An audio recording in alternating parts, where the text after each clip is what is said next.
சீமானுக்கு வீடியோவை ஏழை எளிய மக்கள் ஒரு ஃபேஷனோட பார்க்குறாங்கன்னு அவர் சொல்கிறார், ஒரு கருத்தை சொல்கிறாரு. அதில் முருகன் அவரோட டிரைவர் தன்னோட சிறிய சம்பாத்தியத்தில் கூட சீமானுக்கு பணம் அனுப்பி கொடுத்துட்ருக்கிறாருங்கிறத அவர் பதிவு பண்ணுறாரு, சேலத்துக்காரரு. அப்போ விஜயோட தோற்றம் ஒரு இதெல்லாம் ஒரு என்டர்டெயின்மெண்ட்டு, ஒரு ஸ்னூப் அந்த இதை பார்க்குற மாதிரி இருக்குது. சீமான ஒரு ஃபேஷனில் பார்க்குறாங்கிறார். காரணம், அந்த ஆஸ்பிரேஷனை சீமான் தான் கொடுக்க முடியுது. பரையர் தேவேந்திர குல வேளாளருக்கு 5% இடஒதுக்கீட்டை உயர்த்தி கொடுக்கணும், பஞ்சமர் நிலத்தை மீட்டு பரையர் சமூக மக்கள்கிட்டையும் மற்ற அந்த உரிய மக்கள்கிட்டையும் கொடுக்கணும்னு அவர் தான் பேசுகிறாரு.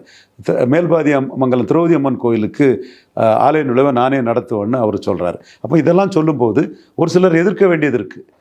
குறிப்பாக ஆலய நுழைவை தடுக்க நினைக்கக்கூடிய ஜாதி ஆதிக்க சக்திகளை எதிர்க்க வேண்டியது இருக்குது.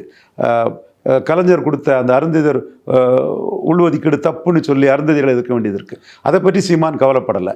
தான் தன்னோட நிலைப்பாட்டிலேருந்து தெளிவாக நிற்கிறதுனால நம்முடைய ஆஸ்பிரேஷனுக்கு சீமான் தான் நிற்கிறார், நமக்காக சீமான் தான் நிற்கிறாருங்கிறதுல தெளிவாக அந்த மக்கள் அவருக்கு வாக்களிப்பதற்குள்ள சாத்தியக்கூறுகள் யூபி பீகார் மாதிரி தமிழ்நாட்டிலையும் வர்றதுக்கான காலம் மிக அருமையாக கனிஞ்சு வருது சீமானுக்காக.